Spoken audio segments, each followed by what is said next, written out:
The crystal champagne flutes sat untouched on the white tablecloth, condensation pooling around their base-like tears. Maya Collins smoothed down her emerald green dress for the 100th time, her dark brown eyes fixed on the restaurant entrance. The waiter had passed by 3 times already, each glance more pitying than the last. Her phone screen glowed with the message she had sent 2 hours ago. "I'm here. Table 12, our anniversary." 3 check marks. Graham had read it. No response. 5 years ago, she had walked down an aisle decorated with white roses and baby's breath, believing she was marrying a man who would cherish her. Graham Vail, billionaire CEO of Vail Technologies, had smiled at her that day with what she thought was love.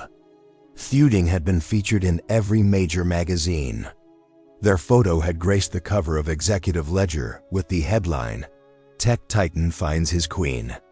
But queens, Maya had learned, could be forgotten in their own castles. She reached for her water glass, her hand trembling slightly. Around her, couples laughed and fed each other dessert. An older gentleman kissed his wife's wrinkled hand. A young couple giggled over shared pasta, and Maya sat alone, a beautiful woman in a designer dress, celebrating a marriage that existed only on paper. The waiter approached again, his expression gentle. "Ma'am, would you like to order or just a little longer?" Maya whispered, though she knew. She always knew. Graham would not come. There would be an email later, maybe tomorrow, with a brief apology. Something came up at work. "You understand?" She always understood. That was the problem. Her throat tightened as she remembered their first anniversary. She had cooked his favorite meal, worn the red dress he had once said he loved, lit candles throughout their penthouse. He had come home at midnight, eaten cold food, standing at the counter while reading emails, and gone straight to his office. The candles had burned down to nothing. By their second anniversary, she had learned to expect less. By their third, she stopped expecting anything at all. The fourth anniversary, she had not even mentioned it. Neither had he. But this year, something in Maya had cracked. She had made the reservation, bought a new dress, sent the message. She had hoped. Hope was a dangerous thing when you had been disappointed so many times. "Excuse me." A deep voice interrupted her thoughts. Maya looked up to find a man standing beside her table. He was tall with warm brown skin and kind eyes that crinkled at the corners. He wore a blue suit that fit him well, but was not ostentatious. "I don't mean to intrude, but I notice you've been waiting alone for quite some time. Are you all right?" Maya felt her eyes burn with unshed tears. A stranger was showing her more concern than her own husband. "I'm fine, thank you. Forgive me, but you don't look fine." He gestured to the empty chair across from her. "I'm Evan Hart. I just finished dinner with a client who spent the entire meal talking about himself. I'd much rather have spent it with someone who looks like they could use a friendly conversation." Something in his tone was not flirtatious or predatory. It was simply kind. And kindness was something Maya had been starving for. "My husband was supposed to meet me," she heard herself say. "It's our anniversary, you'll forget." Evan's expression shifted to genuine sympathy. "Then your husband is a fool." Those simple words broke something a bit inside her. A tear slipped down her cheek before she could stop it. "I'm sorry. I shouldn't be crying to a stranger. Sometimes strangers are the easiest people to talk to." Evan pulled out the chair and sat down, no presumptuous, but settling in as if giving her permission to not be alone. "How long have you been married?" 5 years today." Maya wiped her eyes carefully, trying not to smudge her makeup. 5 years of this. 5 years is a long time to feel invisible. The words hit her like a physical blow because they were so accurate. Invisible. That was exactly what she felt like. She existed in Graham's world, but he did not see her. She managed his home, attended his events, wore the right clothes, said the right things. But he looked through her as if she were made of glass. I keep thinking it will change. Maya admitted that one day he'll look at me the way he used to when we were dating. But it's been so long, I'm starting to forget what that felt like. Evan signaled waiter. Bring us 2 slices of your best chocolate cake and keep the champagne cold. If we're going to salvage this evening, we might as well do it properly. You don't have to. I want to. No one should spend their anniversary alone. He smiled at her, and it was warm and real. Tell me about yourself, Maya. Not as someone's wife, just you. And for the first time in 5 years, someone asked about her. Not about Graham's schedule, not about which charity event she would attend, not about the latest business deal, just her. Maya found herself talking about her love of painting, which she had not had time for in years. About Riverside Arts Community Center where she volunteered, teaching art to underprivileged children, about her dreams of opening a gallery someday. Evan listened like her words mattered, asking questions and remembering details.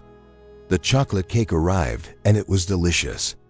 The evening that had started with such pain transformed into something unexpected. She laughed at Evan's stories about his disastrous cooking attempts. She felt seen for the first time in longer than she could remember. When their restaurant began closing, Evan walked her to her car. Thank you, Maya said sincerely. You turned a terrible night into something bearable. You deserve more than bearable, Maya. Evan handed her his business card. If you ever need a friend or just someone to have coffee with, please call me. Maya took the card, feeling something shift inside her. Thank you, Evan. Really? As she drove home to the penthouse, shushed with a man who was probably still at his office, Maya looked at the card in her hand. Evan Hart, CEO of Hart Construction. A successful man who had taken time to be kind to a crying woman in a restaurant. The penthouse was dark when she arrived. Graham's assistant had sent a text an hour ago. Mr. Vale apologizes. Emergency board meeting. He'll be home late. Maya walked through rooms that cost more than most people earned in a lifetime. Designer furniture, original artwork, floor-to-ceiling windows overlooking Crescent City. Everything was perfect and cold and empty. She stood in front of the mirror in her emerald dress, looking at the woman Graham could not be bothered to see. She was beautiful. She was kind. She deserved better than this. For 5 years, she had made herself smaller, asked for less accepted crumbs. She had believed that if she were patient enough, understanding enough, perfect enough, Graham would notice her again. But patience had its limits. Understanding could run dry, and perfection was exhausting when no one appreciated it. Maya placed Ivan's card on her nightstand and changed into comfortable clothes. She did not wait up for Graham. She stopped waiting a long time ago. But something was different now. A seed had been planted. A stranger had shown her what basic human kindness looked like. And once you remembered what you were missing, it became harder to accept having nothing at all. Have you ever felt invisible to someone who was supposed to love you? If this story resonates with you, please subscribe and comment below with your thoughts. Have you experienced being taken for granted? How did you find your worth again? Your story might help someone else who's going through the same thing. Maya woke to an empty bed, which was not unusual. Graham's side was perfectly made, suggesting he had not slept there at all. She checked her phone. No messages, no missed calls, no acknowledgement of last night's disaster. She made coffee in their pristine kitchen. The silence broken only by the expensive espresso machines hummed through the floor-to-ceiling windows. Crescent City stretched out below. People hurrying to work, living their lives. From up here, they looked like toys. Sometimes Maya felt like a toy herself, something Graham had acquired and then forgotten on a shelf. Her phone buzzed. Graham's assistant, Lena. Good morning, Mrs. Vale. Mr. Vale asked me to apologize for missing dinner last night. The board meeting ran longer than expected. He's arranged for a gift to be delivered to the penthouse this afternoon. He hopes you'll understand. Maya closed her eyes. This was always the pattern. Miss the event, send the gift, move on. Last year it had been diamond earrings. The year before, a designer handbag, objects without thought, expensive consolations for emotional absence. Thank you, Lena, Maya said quietly. Did he say when he would be home? Pause. He has meetings scheduled until 8 tonight, Mrs. Vale. Then a dinner with investors. He said not to wait up. Of course. Thank you, Lena. Maya sat down her coffee, no longer wanting it. She walked through the penthouse room after room of expensive emptiness. The living room where they never spent time together. The dining room where they never ate. The home office she was not supposed to disturb. The master bedroom where Graham rarely slept. In her room, the small space she had claimed for herself filled with art supplies and half-finished paintings. It was the only room that felt alive in this mausoleum. She changed into jeans and a bright red sweater, pulling her dark hair into a simple ponytail. If Graham was not coming home anyway, she would spend the day doing something that mattered to her. The community center was a 40-minute drive from their upscale neighborhood. Maya had discovered it 3 years ago, looking for something to fill the endless empty hours. She had started volunteering, teaching art to children whose families could not afford private lessons. It had saved her. These kids, with their bright eyes and messy hands and unbridled creativity, reminded her why she had fallen in love with art in the first place. They did not care that she was married to a billionaire. They cared that she showed up, that she listened, that she helped them see the world in color. Miss Maya, 7-year-old Aiden ran up to her the moment she entered. Look what I made. He held up a painting of a spaceship, streaks of silver and blue across black paper. Aiden, this is beautiful, Maya said, crouching to his level. Tell me about it. It's going to the moon to rescue astronauts who are stuck. See, this is the hero ship, and these are the windows where the astronauts will be safe. Every hero needs a good rescue plan, a familiar voice said. Maya looked up to find Evan Hart standing nearby, wearing jeans and a green t-shirt with the Community Sense logo. He was carrying a toolbox. Evan? Maya stood surprised. What are you doing here? I volunteer here too. My company donates construction work and I help with repairs. He smiled. Looks like we have more in common than a love of chocolate cake. Aiden tugged at Maya's sleeve. Is he your friend, Miss Maya? Yes, he is, Maya said, and realized it felt true. In one evening, Evan had shown her more friendship than she had experienced in years. Can he help us build the art supply shelves? Ms. Alvarez said, we need new ones. Evan knelt down to Aiden's height. I think that's an excellent project. What do you think? Should they be red or blue? Both, Aiden declared. Like my spaceship. Both it is. Evan stood and caught Maya's eye. It's good to see you again. How are you doing? The simple question asked with genuine care made Maya's throat tight. Better than last night. Thank you again for that. Any word from your husband? His assistant apologized on his behalf. There's a gift being delivered later. Evan's jaw tightened slightly, but his voice remained gentle. A gift is not the same as his presence. No, but it's what I get. They stood there for a moment, the sounds of children playing and laughing filling the space between them. Aiden had run off to show his painting to other kids, leaving them alone. Maya, I hope I'm not overstepping, but you deserve more than this. You know that, right? Did she? Sometimes it was hard to remember. I made a commitment. Marriage is supposed to be forever. Marriage is supposed to be a partnership. What you described last night doesn't sound like any kind of partnership I'd recognize. Evan shifted his toolbox. Listen, I meant what I said. If you ever need a friend, I'm here. No pressure, no expectations. Just someone who thinks you're worth having a conversation with. Before Maya could respond, Miss Alvarez, the Sense director, called out, Evan, the sink in the back bathroom is leaking again. Duty calls. Evan smiled at Maya. I'll be around if you need anything. As he walked away, Maya felt that same shift inside her from last night. Evan saw her. Really saw her. And once you experience being seen, it became harder to accept being invisible. She spent the morning with the children, helping them mix colors and find their creative voices. A little girl named Mia painted her family, everyone holding hands under a bright yellow sun. The simple image made Maya ache for something she did not have.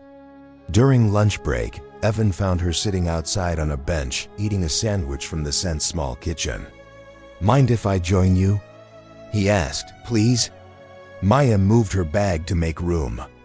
They ate in comfortable silence for a few minutes, watching kids play basketball in the court nearby. It was easy being with Evan. He did not demand anything from her. He just was. Can I ask you something? Evan said eventually.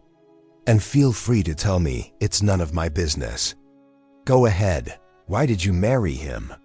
Maya had asked herself that question 1,000 times. Graham wasn't always like this. When we were dating, he was attentive and romantic. He took me to art galleries and remembered my favorite flowers. He told me I was beautiful and brilliant, and that he wanted to build a life with me. What changed? The wedding ring went on my finger, and it was like a switch flipped. Suddenly, I was just another box checked on his life plan. Wife acquired. Time to focus on business again. She took a breath. Or maybe that's who he always was, and I just didn't see it because I was so in love with the idea of being loved. That's not your fault, Maya. He misrepresented himself. He made promises he didn't keep. I keep thinking, if I'm patient enough, he'll remember why he married me. If I'm understanding about his work, if I support his career, if I'm the perfect wife, he'll see me again. Evan turned to face her fully. How long are you willing to wait? 5 more years? 10? The rest of your life? The question hung in the air like a weight. How long? She was 30 years old. She had given Graham 5 years already. How many more years would she sacrifice, hoping for someone to appreciate her? I don't know, she admitted. You should know. You should demand to know. Evan's voice was passionate but kind. You're an incredible person, Maya. I learned that in one evening. The fact that your husband hasn't learned it in 5 years says everything about him and nothing about you. Maya felt tears prick her eyes again. Why did this man's kindness make her cry more than Graham's neglect? I'm sorry, Evan said quickly. I'm coming on too strong. This is your life, your marriage. I have no right to. No, you're right. Maya wiped her eyes. I've never heard anyone say those things before. Graham's family thinks I should be grateful to be married to someone so successful. My own mother says I'm lucky. Everyone acts like I should just accept being lonely, because at least I'm rich. Being rich doesn't make you less lonely. Sometimes it makes you more lonely because people assume you have no right to be unhappy. Exactly. Maya felt understood in a way she had not experienced in years. Thank you, Evan, for seeing me, for caring enough to say something. Of course I care. Any decent person would. But that was just it. Graham was supposed to be more than a decent person. He was supposed to be her husband, her partner, her love, and he cared less about her well-being than a man she had just met. Maya's phone buzzed. A text from Lena. Gift delivered. Enjoy. She did not need to go home to know what it was. Something expensive and impersonal. Something that said, I'm sorry, without Graham having to actually be sorry. Everything okay? Evan asked. The gift arrived.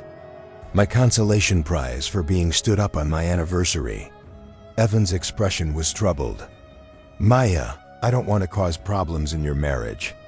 You're not causing anything. These problems existed long before I met you.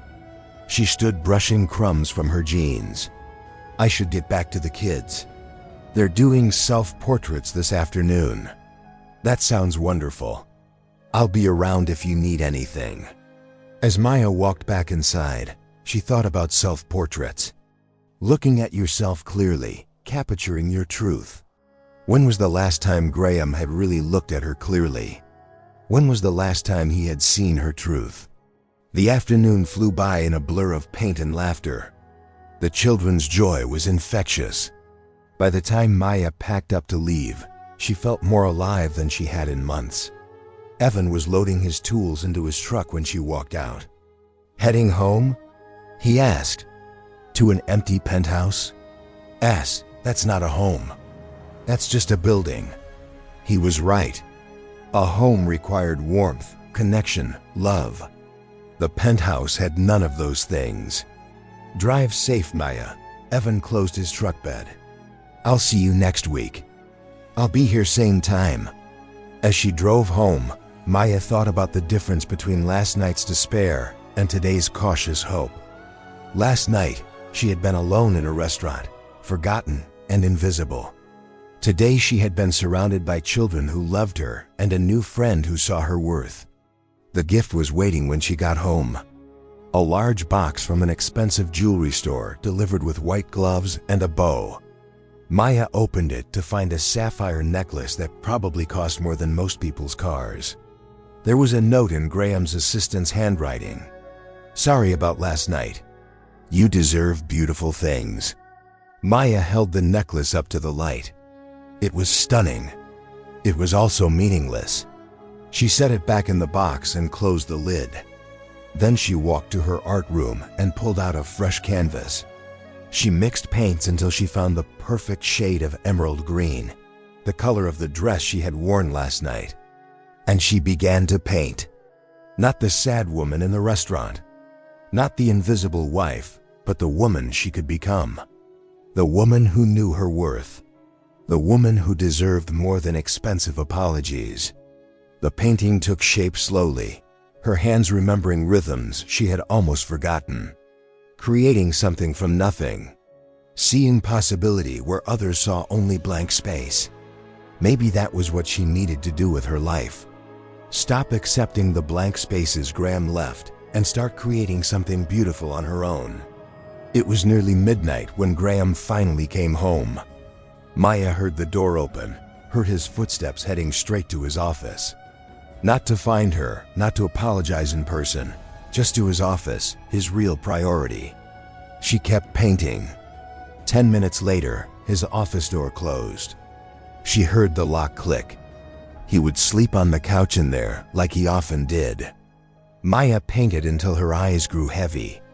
When she finally went to bed, she left the sapphire necklace in its box on the dining room table, unopened, unappreciated, just like her. Monday morning arrived with its usual routine. Graham left for work before Maya woke up. His coffee cup sat in the sink, the only evidence he had been home at all. No note, no conversation, no acknowledgement of the necklace still sitting in its box. Maya made herself breakfast and reviewed her week. Monday and Wednesday at the community center. Tuesday, a charity luncheon for literacy programs. Thursday, a board meeting for the Children's Hospital where she served as a volunteer coordinator. Friday, the annual gala for arts education, which she had helped organize but would attend alone. Her phone rang. Graham's mother, Margaret Vale. Maya, darling, how was your anniversary? Maya considered lying. Would be easier. Graham had to work. Of course he did. That boy is so dedicated. Ms. Alvarez's tone held approval. Did you get the necklace? I helped Lena pick it out. Sapphire suit you. So even the gift was not Graham's choice. It's lovely, Ms. Alvarez. Thank you. You're very welcome, dear. Now about the gala Friday. You'll be wearing the Oscar de la Renta, I assume. The blue one. It's appropriate for your position. Your position? Not as Graham's wife, but as an accessory to his success. A well-dressed, well-behaved ornament. Actually, I was thinking of wearing something different. The blue one, Maya, Ms. Alvarez's voice turned firm. People expect a certain standard. You represent the veil name now. Maya closed her eyes. 5 years of this. 5 years of being told what to wear, where to appear, how to smile. The veil name came with expectations, and Maya was expected to meet them without complaint. Of course, Ms. Alvarez, the blue dress. Wonderful. I'll see you there. Oh, and Maya, do you try to look happy? I know Graham works long hours, but that's what successful men do. You understood that when you married him, had she? At 25, Maya had been so swept up in Graham's attention that she had not thought about what marriage to a workaholic would actually mean. She had thought love would be enough.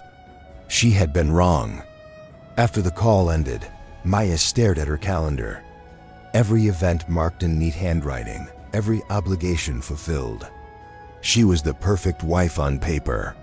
She attended the right parties, supported the right causes, wore the right clothes, but she was dying inside.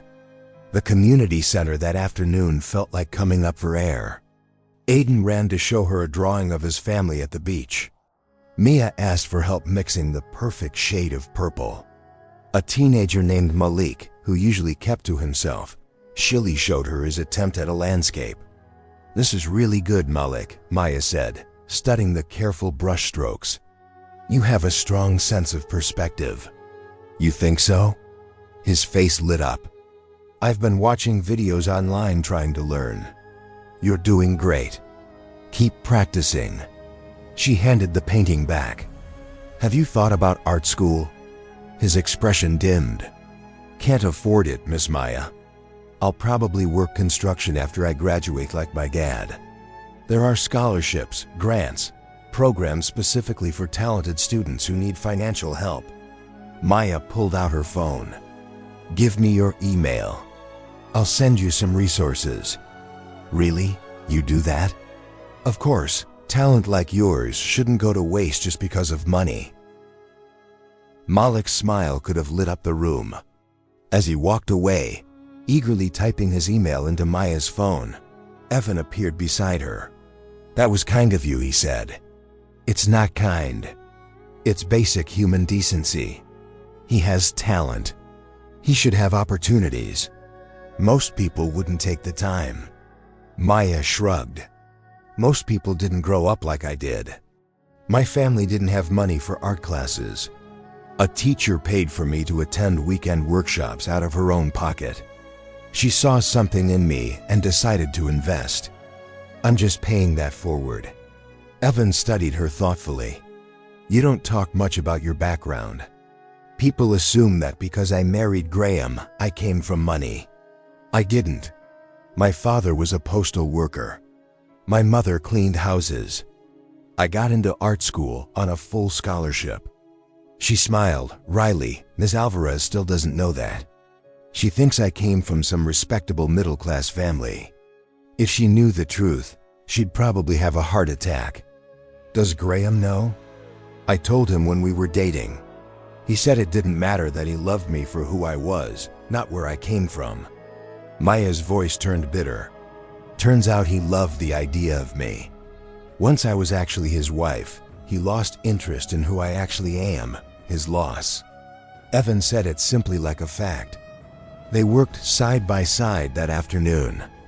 Evan repairing shelves while Maya taught painting techniques. Every so often their eyes would meet across the room, and Maya felt that same sense of being seen. It was becoming addictive, that feeling. Dangerous maybe, but also essential. She had been invisible for so long that being noticed felt like sunlight after years in darkness. That evening, Maya returned home to find Graham actually present. He sat in the living room with his laptop, typing furiously. He looked up when she entered. "Oh, you're home," he said as if surprised to find his wife in their shared residence. "I live here," Maya replied. "Right. Yes, of course." Graham's attention was already back on his screen. "How was your day?" It was a reflex question asked without any real interest in the answer. Maya could have said, "I robbed a bank," and he would have responded, "That's nice, dear." "Fine, yours?" "Busy?" Always busy. He typed a few more words. "Oh, did you get the necklace?" "Yes, thank you. Good. Good. You'll wear it to the gala Friday." So that was why he had given it to her, not as an apology for missing their anniversary, but as something for her to wear to his event. Everything was transactional with Grandma. Even gifts. "Ms. Alvarez wants me to wear the blue dress." Maya said that's fine. Whatever she thinks is best. Graham stood closing his laptop. "I have a conference call in 10 minutes. Don't wait up tonight." He walked past her without a kiss, without a touch, without any acknowledgement that she was a human being who might need connection. Maya watched him disappear into his office. The door closed, the lock clicked. She stood alone in their living room, surrounded by expensive furniture and art pieces that Graham's decorator had selected. Nothing in this space reflected her taste, her personality, her existence. She was a ghost in her own home. Her phone buzzed. A text from Evan, "Thanks for today. The kids really love you. Hope your evening is better than your weekend." Such a simple message, but it meant more than Graham's expensive necklace, because it came from someone who actually thought about her well-being. Maya texted back, "Thank you. Hope yours is good too." She hesitated, then added, "You were right. A home should have warmth. This building doesn't." 3 dots appeared, disappeared, appeared again. "You deserve warmth, Maya. Don't forget that." She saved the message. That night, she painted again. Another canvas, this time in shades of blue and gray. The colors of loneliness. The colors of a woman slowly fading away in a marriage that only existed on paper. When she finally went to bed at midnight, Graham's office light was still on. She did not knock. She did not check on him. She had learned that his work would always be more important than her presence. She lay in their king-sized bed, alone, staring at the ceiling. 5 years. She had given Graham 5 years of patience, understanding, and accommodation. 5 years of shrinking herself to fit into his life. 5 years of accepting scraps when she deserved a feast. How many more years would she give? Evan's question echoed in her mind. She thought of the kids at Riverside Arts Community Center who greeted her with hugs and genuine excitement. She thought of Malik, whose face had lit up at the possibility of pursuing his dreams. She thought of Ivan, who barely knew her, but treated her with more consideration than her own husband. And she thought of Graham, locked in his office, probably not even remembering she was in the next room. Something was shifting inside her. A slow earthquake, barely perceptible at first, but growing stronger. She could feel fault lines cracking, foundation she had built her life on beginning to crumble. Change was coming. She could sense it like a storm on the horizon. The question was whether she would be brave enough to face it. Friday arrived with perfect weather for the gala. Maya spent the day preparing, not because she wanted to, but because it was expected. Hair appointment at 2 o'clock, manicure at 4 o'clock, the blue Oscar de Renta dress laid out like a costume she was required to wear. Lena called at noon. "Mrs. Vale, Mr. Vale will meet you at the venue. He's been in meetings all day and won't have time to come home first." Of course he would not. "That's fine, Lena. He asked me to remind you to wear the sapphire necklace. It complements the dress. Everything choreographed, everything planned. The perfect CEO and his perfect wife, putting on a perfect show." Maya arrived at the Harbor Light Grand Hotel at 7 o'clock. The ballroom glittered with crystal chandeliers and elaborate floral arrangements. 500 guests mingled, champagne glasses in hand, checking their phones and comparing stock portfolios while pretending to care about arts education. Margaret Vale descended on Maya immediately. "You look lovely, dear. Very appropriate. The necklace is perfect. Thank you, Ms. Alvarez. Grandma's networking near the bar. You should join him, but don't interrupt. Just stand nearby and smile. Look supportive." Stand nearby and smile. That could be the title of Maya's autobiography. She made her way through the crowd, greeting people she knew from various charity circuits. Everyone complimented her dress, her jewelry, her hair. No one asked how she was really doing. Surface pleasantries for surface relationships. Graham stood near the bar with 3 other men in expensive suits, deep in conversation about market trends and acquisition strategies. Maya approached and stood at the edge of their circle as instructed. Graham glanced at her briefly, nodded acknowledgement, and continued talking without including her. She was a prop, a beautiful, well-dressed prop. 30 minutes passed. Maya's feet hurt in her heels. Her smile felt painted on. Graham had not spoken to her beyond that initial nod. "If you'll excuse me," she murmured. Though no one was actually talking to her, she escaped to the silent auction tables, grateful for something to do. The items were impressive. Vacation packages, art pieces, exclusive experiences. Maya studied a painting that had been donated, admiring the technique even as she noted its flaws. "That's a beautiful piece, isn't it?" Maya turned to find Evan Hart standing beside her. Her heart did an unexpected skip. He wore a black suit that fit him perfectly, but what struck her was his warm smile. Genuine pleasure at seeing her. "Evan, I didn't know you were coming tonight. My company bought a table. Supporting arts education is important." His eyes scanned her face. "You look stunning, but you don't look happy. Is it that obvious to anyone who's actually looking at you?" Yes, they studied the painting together. A safe excuse to stand close. Maya was aware of eyes on them. The whispers starting. Evan Hart, successful in his own right, but not from their usual circle. Talking to Graham Vale's wife. "How does it feel?" Evan asked quietly, being here. "Like being on display in a museum. Look, but don't touch. Admire, but don't engage. That's no way to live. It's the way I've been living for 5 years." Evan was quiet for a moment. Then he said, "Maya, would you like to dance?" The ballroom had a small dance floor where a few couples swayed to soft jazz. Maya glanced toward Graham. He was still deep in conversation, having not noticed she had left his side. "I shouldn't. Why not? You're allowed to enjoy yourself at a party." He was right. She was allowed. She paid her dues, played her part.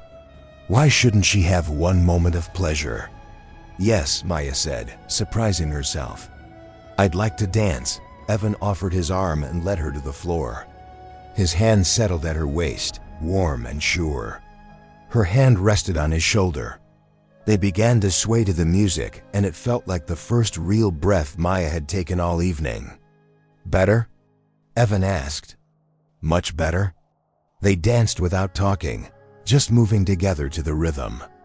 Maya felt the tension drain from her shoulders. Here in Evan's arms, she did not have to be perfect. She could just be. The song ended and transitioned into another. They kept dancing. "Maya, I need to tell you something," Evan said softly.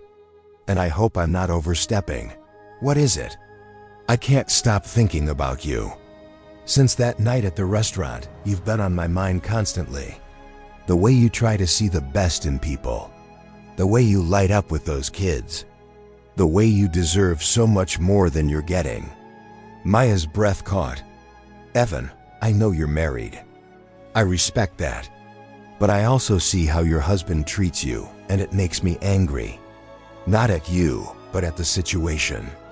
You're this incredible woman, and he's letting you waste away. I don't know what to say. You don't have to say anything. I just needed you to know that someone sees you, really sees you, and thinks you're remarkable." They had stopped moving, standing still on the dance floor while other couples swayed around them. Maya looked up into Evan's eyes and saw something she had not seen directed at her in so long. Genuine admiration, desire, care. "May I do something?" Evan asked. Something that might cause trouble but feels important. What? Tomorrow I'd like to send you flowers publicly. Not hiding, not apologizing. I want everyone to know that someone appreciates you. Maya's heart pounded. That will cause gossip. I hope it causes more than gossip.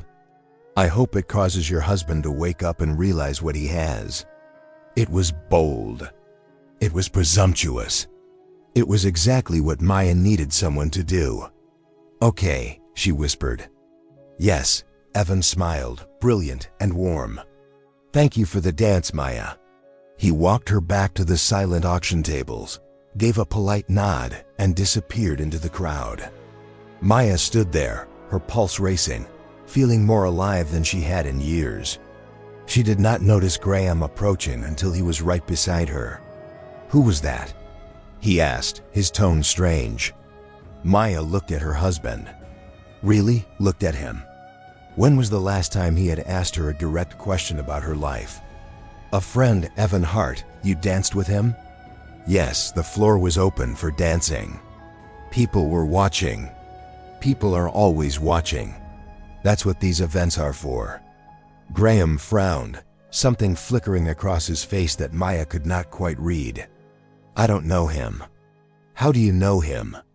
We volunteered together at Riverside Arts Community Center.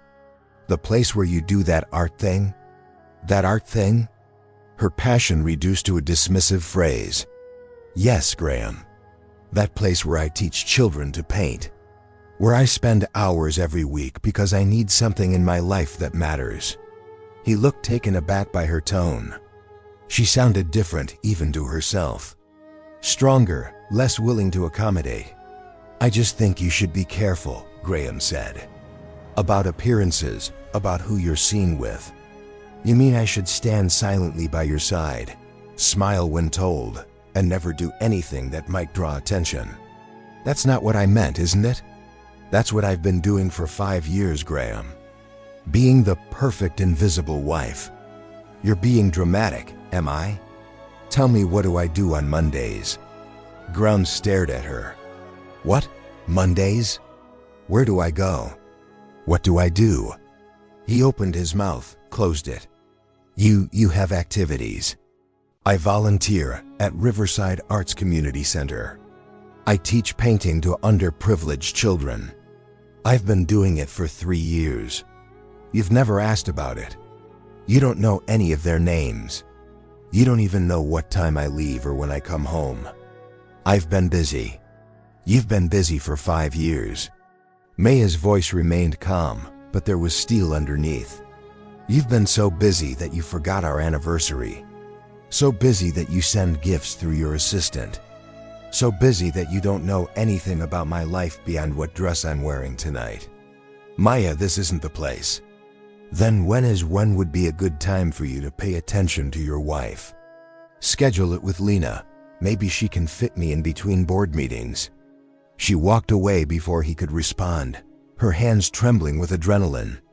She had never spoken to Graham like that, never pushed back, never demanded to be seen. It felt terrifying and liberating at the same time. Miss Alvarez appeared, her expression tight. Maya, is everything all right? People are staring. Let them stare. Maya, excuse me, Miss Alvarez, I need some air. She escaped to the terrace, gulping the cool night air. Her hand shook, her heart raced. She had just shattered 5 years of careful politeness, and she did not regret it at all. Her phone buzzed a text from Evan. You were brave in there. I'm proud of you. He had seen the confrontation, and instead of being embarrassed, he was proud of her. Maya leaned against the railing, looking out at Crescent City lights. Somewhere down there, people were having real conversations, real relationships, real lives. And up here, she was done pretending. Tomorrow, Evan would send flowers. Everyone would gossip. Graham would have to acknowledge that his wife existed. And maybe, just maybe, that would finally change something. Saturday morning arrived with unexpected silence. Maya woke to find Graham sitting on the edge of their bed, still wearing his tuxedo pants and white shirt from last night. He looked exhausted. "We need to talk," he said. Maya sat up, pulling her robe around her. "Okay, last night. What you said. That wasn't fair." "What part wasn't fair, Graham?" "The part where I pointed out you forgot our anniversary. The part where I mentioned you don't know what I do with my time." "Which truth upset you?" He ran a hand through his hair. "I work hard for us, for this life. Everything I do is so you can have nice things, live comfortably. I don't need nice things, Graham. I need a husband. I need someone who notices I exist." "I notice, do you? What's my favorite color?" He hesitated. "Blue, green. I've always loved green." "You'd know that if you'd ever asked or paid attention to what I choose to wear when I'm not being told what to wear." "This is ridiculous. What's my favorite book?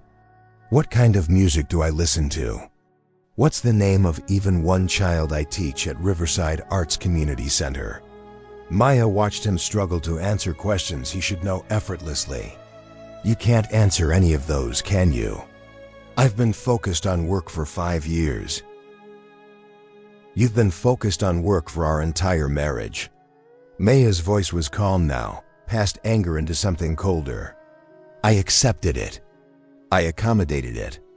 I made myself smaller and smaller, trying not to be a burden on your precious schedule. But last night, a man I barely know showed me more consideration in one dance than you've shown me in years." Graham's expression shifted, something darkening in his eyes.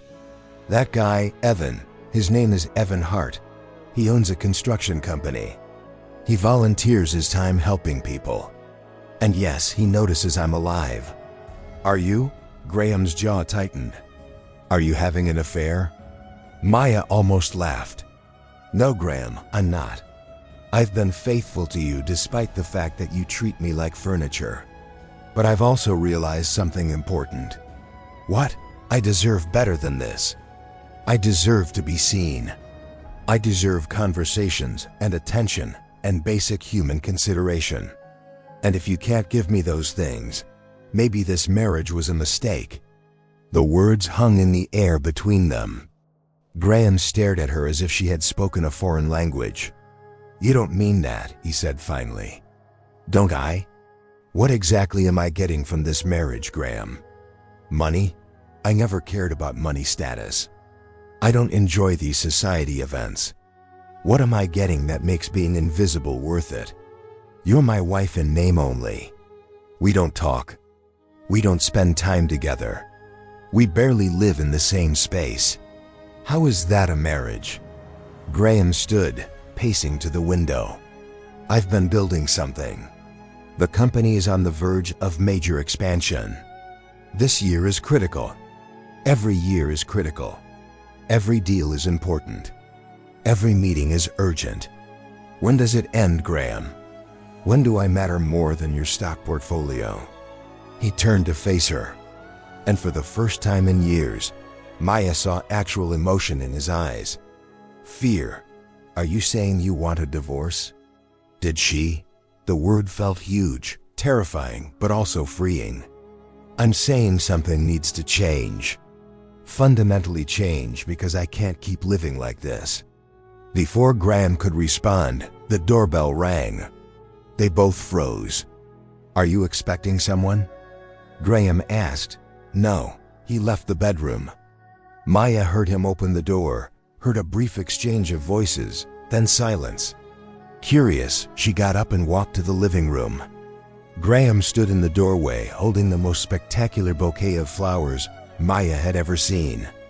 Red roses, white lies, purple orchids, all arranged in a crystal vase. A small card was attached. Graham's face was stone. "There for you." Maya took the vase, her hands trembling slightly. She opened the card and read Evan's neat handwriting. "For a remarkable woman who deserves to be celebrated every day. Thank you for reminding me that kindness still exists in the world. With admiration, Evan Hart." "Let me see that," Graham said, his voice tight. Maya handed him the card. She watched his jaw clench as he read it. "This is inappropriate," Graham said. "What? He's thanking me for being kind. That's inappropriate. He's sending flowers to a married woman. You send flowers to married women all the time. I've signed thank you cards on your behalf to dozens of clients' wives. That's different. That's business. And maybe this is friendship. Maybe it's appreciation. Maybe it's someone acknowledging that I exist as a human being worthy of nice gestures." Graham set the card down, his hands clenched into fists. "You're encouraging this. I'm accepting a gift with gratitude, which is what you always told me to do at charity events. Always accept gifts graciously, Maya. It's good manners." That's not the same, isn't it? Or is it only different because suddenly you're paying attention? The realization seemed to hit Graham like a physical blow. His wife had been invisible for so long that it took another man's attention to make him actually see her. "You're trying to make me jealous," he said. "No, Graham. I'm trying to survive. If your jealousy is a side effect, that's on you." Maya carried the flowers to her art room and set them on the window so where morning light could reach them. They were beautiful. They were thoughtful. They were everything Graham's expensive necklace was not. When she returned to the living room, Graham was on his phone, typing furiously. "I'm canceling my golf game," he announced. "We're spending the day together, Graham." "No, you're right. I've been neglectful. So today we'll spend time together, just us." It should have made her happy. This was what she had wanted for 5 years. But now, I felt wrong, like he was going through motions because another man had shown interest, not because he genuinely wanted to be with her. "Why?" Maya asked. "Why now?" Because Graham struggled for words. "Because you're my wife." "That's not a reason. That's a title. Because I don't want to lose you. You've already lost me, Graham. The woman you married disappeared 3 years ago because you stopped noticing her. I don't know if you can find her again. Let me try, please." There was desperation in his voice that Maya had never heard before. It should have moved her. Instead, she felt numb. "Fine," she said. "What did you have in mind?" "Whatever you want. Your choice." When was the last time her choice had mattered? "The art museum," Maya said. "There's a new exhibition on contemporary African Amian artists. I've wanted to see it for weeks." Graham's face flickered with something. Brief disappointment, maybe, before he nodded. "The art museum it is." They drove in Graham's Tesla, silence stretching between them. He kept glancing at her as if seeing her for the first time. Maya looked out the window, watching Crescent City pass by. The museum was peaceful on a Saturday morning. They bought tickets and began walking through the exhibition. The artwork was stunning pieces that spoke to identity, struggle, triumph, and joy. Maya felt each painting like a conversation. This one, she stopped in front of a large canvas. A woman's face fragmented into pieces, each section a different shade of brown. It's about being seen as parts instead of a whole person. Just pieces of what people expect you to be. Graham studied the painting, then looked at her. "Is that how you feel?" "Yes, you see me as Graham Vale's wife. The piece that completes your successful life picture. But you don't see all of me. The artist, the teacher, the person who has dreams and thoughts and needs." "I want to see all of you," Graham said quietly. "Do you? Or do you just want to see enough to make sure Evan Hart doesn't? That's not fair. Fair would have been you noticing me before someone else did." They moved through the exhibition, Maya explaining techniques and meanings while Graham tried to engage, but it felt forced. He was present physically, but not emotionally. He checked his phone 3 times. He glanced at his watch twice. Finally, Maya said, "You have somewhere else you'd rather be." "No, I'm here. I'm with you. Your body is here. Your mind is already at Monday's meeting." Graham had the grace to look guilty. It's hard to turn off the work brain. You've had 5 years of practice. It should be effortless by now. They finished the exhibition and had lunch at the museum cafe. Graham ordered for both of them without asking what Maya wanted. She did not correct him. What was the point? Tell me about the community center, Graham said, attempting conversation. What do you teach there? Maya sipped her water. Basic painting techniques, color theory, perspective, how to see the world as artists see it. Do you enjoy it? It's the only thing that makes me feel like myself anymore, Graham flinched. Maya, you asked. I'm being honest. I'm trying here. I really am. I know. But trying is not the same as caring. You're going through motions because you're supposed to, not because you actually want to. That's not true, isn't it? If Evan hadn't sent those flowers, would we be here right now? Would you have canceled golf and spent the day with me? Graham did not answer. They both knew the truth. After lunch, they returned to the penthouse. Graham's phone was ringing before they even got through the door. I need to take this, he said, disappearing into his office. Maya stood alone in the living room, Evan's flowers bright on her windowsill. She texted him. Thank you for the flowers. They're beautiful. His response came quickly. You're welcome. How's your day? Complicated. Want to talk about it? She did. She wanted to tell someone about this awkward attempt at connection, about Graham's forced attention, about feeling more alone with her husband than she did by herself. But that felt like crossing a line she had not quite crossed yet. Maybe later, she texted back, I'm here whenever you need me, and that was the difference. Evan was there when she needed him. Graham was there when it was convenient. That evening, Graham emerged from his office around 8. I ordered dinner. It should be here soon. Okay, Maya, about today. I know it wasn't perfect. It wasn't real, Graham. You were playing the role of attentive husband because someone else reminded you that you have a wife. I'm trying to do better. Trying is not the same as changing. Wake me up when you actually change. She went to bed early, leaving Graham alone in the living room. She heard him moving around, heard his frustrated sigh, heard his office door close again. The cycle would continue. A few days of attention, then back to being invisible. Unless Graham actually did the work to change, nothing would be different. As Maya drifted off to sleep, she thought of Evan's flowers.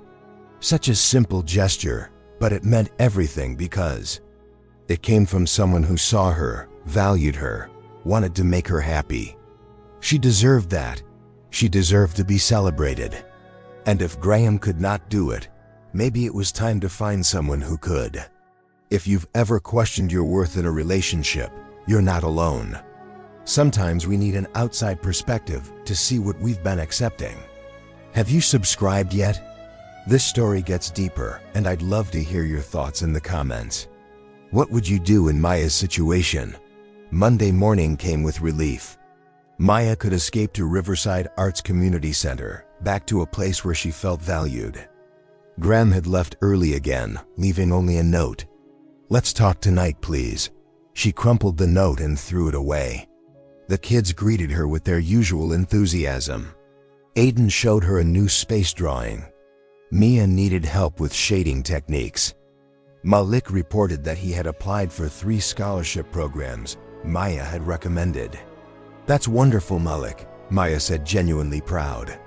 You're going to do great things because you believed in me, he said simply. Such simple words, but they filled Maya's heart in a way Graham's expensive gifts never could. Being seen, being valued for who you were and what you contributed, that was what mattered. Evan arrived mid-morning carrying lumber for new easels he was building. When he saw Maya, his face lit up with genuine happiness. Good morning, he said. How was the rest of your weekend? Awkward. Graham spent Saturday trying to be attentive. It was like watching someone follow a manual on how to be a husband. Evan sat down the lumber. Want to get coffee after this? Actually talk about it. Maya should have said no. She should have maintained distance, but she was tired of doing what she should do instead of what she wanted to do. Yes, I like that, thank you. They finished their volunteer shifts and walked to a small cafe 2 blocks away. It was nothing fancy, just a neighborhood place with good coffee and comfortable chairs. Evan ordered them both lattes and found a quiet corner table. So he said, settling into his chair, "Tell me." Maya wrapped her hands around her warm cup. "Graham noticed me, finally, because you sent flowers. Not because he suddenly cared, but because another man showed interest. That bothers you." "Of course it bothers me. I've been trying to get his attention for 5 years with patience and understanding and perfect behavior. You send one bouquet and suddenly I matter." "You always mattered, Maya. He just wasn't looking." Which brings up the question, if someone has to be pushed into seeing you, do they really see you at all? Or are they just reacting to the threat of losing their possession? Evan considered this. "I think some people need a wake-up call. They get comfortable, take things for granted. Sometimes external pressure makes them realize what they have. But is that sustainable? Will he stay attentive? Or will this just be temporary until he feels secure again? I don't know. People can change if they're motivated.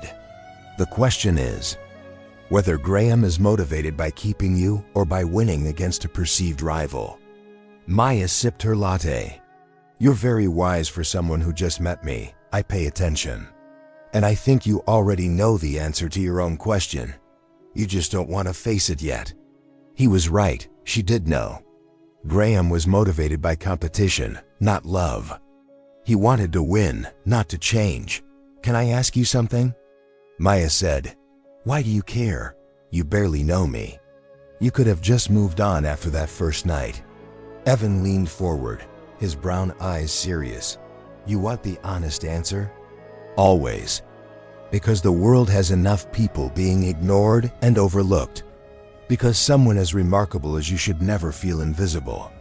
Because I've been where you are in a relationship where I gave everything and got nothing back. And I know how much it hurts." He paused. "And because from the moment I saw you crying in that restaurant, I knew I wanted to know you better. Not to steal you away from your husband, but because you're worth knowing." Maya felt tears sting her eyes. "You see me, I do, and I always will." They sat in comfortable silence, drinking coffee and watching people pass by outside. It was easy being with Evan. No pressure, no expectations, just 2 people enjoying each other's company. "Tell me about your marriage," Maya said. "You mentioned being in a similar situation." Evan's expression clouded. "I was married for 3 years. My ex-wife Vanessa was very career-focused. Lawyer worked 100-hour weeks. I thought I was being supportive by handling everything at home, but she just saw me as her assistant. Someone to make her life easier while she chased partnership. What happened? She got the partnership and asked for a divorce in the same week. Told me I was holding her back. Too traditional, too focused on home and family. She wanted someone who could match her ambition. I'm sorry, don't be. It hurt at the time, but now I see it was the best thing that could have happened. We weren't right for each other. She needed someone who would prioritize work above everything. I needed someone who valued the life we were building together. Have you found that someone?" Evan looked at her steadily. "I'm starting to think I might have." The words hung between them, heavy with implication. Maya should have shut this down, should have reminded him she was married, should have created distance. Instead, she asked, "What do you want, Evan?" "Honestly, I want to get to know you better. I want to be your friend if that's all you need. I want to be more if you ever decide you're ready. But mostly, I just want you to be happy, Maya. Whether that's with Graham if he actually changes, or without him if he doesn't, or someday with someone else entirely. You deserve happiness." "That's a lot of pressure," Maya said softly. "No pressure, just possibility." Evan smiled. "Have coffee with me again. Let me take you to lunch sometimes." Go to an Astor and Finch gallery with me. Just spend time together as friends. No expectations beyond enjoying each other's company. It was too tempting. The offer of friendship, of attention, of being valued. Maya knew she should resist. She was married, but her marriage was a shell, and Evan was offering something real. "Okay," she said. Friends, Evan agreed, though his smile suggested he hoped for more someday. They finished their coffee and walked back toward the community center where they had both parked. As they reached Maya's car, Evan said, "Thank you for saying yes to coffee, to friendship, to giving me a chance to know you better. Thank you for seeing me." She drove home feeling lighter than she had in months. Someone valued her company. Someone wanted to spend time with her. Someone thought she was worth getting to know. The penthouse was empty when she arrived. A note from Lena informed her that Graham would be home late again. Business dinner. Don't wait up. The pattern had already resumed. 2 days of attention and now back to being invisible. Maya made herself dinner and ate alone at the dining table designed to seat 12. She answered emails from the Children's Hospital about the upcoming fundraiser. She reviewed applications for art scholarships she was helping to judge. Her phone buzzed. "Evan, thanks for today. Made my whole week better." Such simple words, but they made her smile. She texted back, "Mine too. Thank you for being a friend. Always sleep well, Maya." She went to bed at 10 o'clock, reading in the soft lamplight. Graham's side of the bed remained empty. She fell asleep before he came home, if he came home at all. When she woke Tuesday morning, Graham was asleep on the couch in his office, still in his suit. His laptop was open on his desk, emails piling up in the background. Maya made coffee and left a cup outside his office door. She did not wake him. She did not try to connect. She just left the coffee and went to prepare for her charity luncheon. If Graham wanted to rebuild their marriage, he would have to do more than 2 days of forced attention. He would have to actually change. And she was no longer willing to wait patiently while he decided if she was worth the effort. Evan had shown her what it felt like to be prioritized, to be seen, to be valued. And now that she knew what that felt like, she could not go back to accepting less. Graham was waiting for Maya when she returned from the charity luncheon. He had changed into casual clothes, jeans, and a maroon sweater she did not remember him owning. He looked nervous. "Hi," he said. "How was the luncheon?" "Fine. Why are you home so early?" "I canceled my afternoon meetings. I want to spend time with you." Maya sat down her purse. "Graham, we already did this. The forced quality time doesn't work if you're just going through motions." "I'm not going through motions. I'm trying to show you that you matter. Why now? Why, after 5 years of ignoring me, do you suddenly care?" Graham's jaw tightened. "Because I don't want to lose you to some other man." There it is. The real reason. You're not doing this because you love me or value me. You're doing this because you don't want Evan to have me. That's not fair. Neither is 5 years of loneliness, but here we are. Maya walked toward her art room. "If you'll excuse me, I have work to do." "What work? What is so important that you can't talk to your husband?" She turned back, surprised by his sharp tone. "I'm judging applications for the Children's Art Scholarship. 30 kids applied, and I need to help select the 5 who will receive funding. Is that important enough for you?" Graham had the grace to look ashamed. "I didn't mean." "You never mean it, but you say it anyway. Work is only valuable if it makes money, right? If it's not a board meeting or a business deal, it doesn't matter. I don't think that you live it every day." Maya shook her head. "Graham, if you want to rebuild this marriage, you can't just show up and expect me to be grateful. You have to do actual work. Understand who I am. Value what matters to me. Be present, not because someone else is paying attention to me, but because I'm your wife and I deserve your attention. Tell me how. I'll do it. Start by going to therapy alone first, then together if you're willing. Because this isn't just about spending more time together. This is about you understanding why you checked out of this marriage in the first place. Graham looked stunned. Therapy, yes. Real professionals who can help you figure out why work is more important than your wife. Why you feel comfortable neglecting the person you promised to love and cherish. I don't need therapy. I just need to manage my time better. You need therapy, Graham. This isn't a scheduling problem. This is a priority problem, and I can't fix it for you. She went to her art room and closed the door. Her hands trembled as she spread out the scholarship applications. 30 envelopes, 30 dreams, 30 kids hoping for a chance. Malik had applied.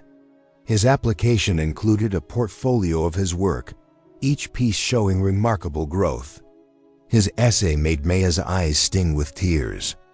He wrote about art being his escape from a neighborhood where violence was common and hope was rare. He wrote about Miss Maya, who believed in him when no one else did. She would fight to make sure Malik got one of those scholarships. Hours passed. The afternoon light faded to evening. Maya had narrowed the applications to her top 10 when her phone buzzed. "Evan, how's your day going?" She smiled despite her frustration with Graham. Reviewing scholarship applications. It's heartbreaking and inspiring at the same time. So much talent, so little funding. You're doing important work. Those kids are lucky to have you advocating for them. Such simple encouragement, but it filled Maya with warmth. Someone understood why this mattered to her. "Thank you for saying that. Want company? I could bring dinner, keep you company while you work. Or is that inappropriate given the situation?" Maya considered. Graham was somewhere in the penthouse, probably sulking because she would not immediately forgive 5 years of neglect. Evan was offering friendly support while she did work that actually mattered. "I'd like that, but maybe not here. Can we meet somewhere?" "The cafe from yesterday. They're open until 9 o'clock. Perfect. Give me 30 minutes. She gathered the applications and her laptop. On her way out, she found Graham in the living room staring at his phone. "I'm going out," she said. "I'll be back later." "Where are you going?" "To finish work that matters to me. With him. His name is Evan, and yes, he's going to keep me company while I review applications, because he understands that this is important." Maya Graham stood. "You're spending a lot of time with this man." "I'm spending time with a friend who values my presence, something you might consider doing." She left before he could respond. Driving to the cafe, Maya felt that same mix of guilt and liberation. She was married. She should not be meeting another man. But Evan was offering something Graham refused to give. Genuine interest in her life. Evan was already there when she arrived. A table claimed with 2 cups of coffee waiting. He had also brought sandwiches from the deli next door. "Figured you might not have eaten," he said. "Hope turkey is okay." "It's perfect." "Thank you." They settled in, and Maya spread out the applications. Evan read through them while they ate, his expression growing more serious with each one. "These kids," he said softly. "Their stories are incredible. I know, and we can only choose 5. It's impossible. Can I help? Maybe my company could sponsor an additional scholarship or 2. Maya looked up surprised. "You do that? These kids need opportunities, and you care about them. That's enough reason for me." She felt tears sting her eyes again. "Evan, that's so generous." "It's not generous. It's right." He smiled at her. "Tell me about the ones you're most excited about." They spent 2 hours going through applications. Evan asked thoughtful questions, made notes, genuinely engaged with each story. When they finally narrowed it down to the 5 required, plus 2 more that Evan's company would fund, Maya felt exhausted but satisfied. 7 kids are going to get opportunities they desperately need. She said, "That's a good night's work." "You did this, Maya. You saw their potential and fought for them." "We did this. I couldn't have funded those extra 2 without you. We make a good team." They did. That was the problem. Maya felt more connected to Evan after 2 weeks than she did to Graham after 5 years. "I should get home," she said reluctantly. "Graham will be waiting." "Will he be angry?" "Probably. But that's his issue, not mine." Evan walked her to her car. "Maya, I know this is complicated. Your marriage, my feelings, all of it. But I want you to know that I'm not trying to pressure you or complicate your life more than it already is. I know you've been nothing but respectful. I also want you to know that whenever you need someone, I'm here. Friend, support system, whatever you need. No strings attached." She looked up at him. This man who barely knew her but treated her better than her own husband. "Why are you so kind to me?" "Because you deserve kindness. And because being around you makes me happy." He smiled. "Drive safe, Maya." The penthouse was dark when she returned, except for the light from Graham's office. She thought about going to bed without checking on him, but decided to face whatever was coming. She knocked on his office door. "Graham, come in." He sat at his desk, several empty glasses beside him. Not drunk, but definitely drinking. "You were gone a long time," he said, his voice flat. "I was working. With Evan's help, we were able to fund 7 scholarships instead of 5. How generous of Evan." "Yes, it was. He cares about helping kids who need opportunities. He cares about spending time with my wife. He cares about me as a person, Grum. There's a difference." Graham stood unsteady on his feet. "Are you in love with him?" The question hung in the air. Maya could have lied. Should have lied, but she was tired of pretending. "I don't know. I know I enjoy spending time with him. I know he treats me with respect and interest. I know being around him makes me feel valued." She paused. "But I also know I made vows to you. Vows I've kept despite 5 years of neglect. So what do you want from me?" Graham's voice rose. "I'm trying, Maya. I canceled meetings. I spent time with you. I came home early. What more do you want? I want you to want me. Not because you're afraid of losing me. Not because someone else showed interest, but because I'm your wife and I matter to you." Maya's voice remained steady. "I want you to know my favorite color without having to think about it. I want you to ask about my day because you care, not because you're supposed to. I want a partner, Graham, not a roommate who occasionally remembers I exist. That's not fair. Life isn't fair. Marriage isn't fair, but it should be reciprocal. I've given you 5 years of patience and understanding. You've given me expensive gifts and broken promises. That's not reciprocal. I love you, do you? Or do you love the idea of me? The perfect wife who makes you look good at events and never complains about being ignored." Graham sank back into his chair. "I don't know how to be what you need." "Then learn. Get therapy. Do the work. Figure out why you shut me out and how to let me back in." Maya moved toward the door, but do it because you want to change, not because you're afraid I'll leave. Real change comes from internal motivation, not external pressure. She left him sitting there and went to bed. Her phone buzzed as she was getting ready to sleep. "Evan, thank you for tonight. Malik is going to be so excited about the scholarship." Maya smiled. "Thank you for making it possible. You're a good man, Evan Hart. You bring out the best in people." Maya Collins. Sleep well.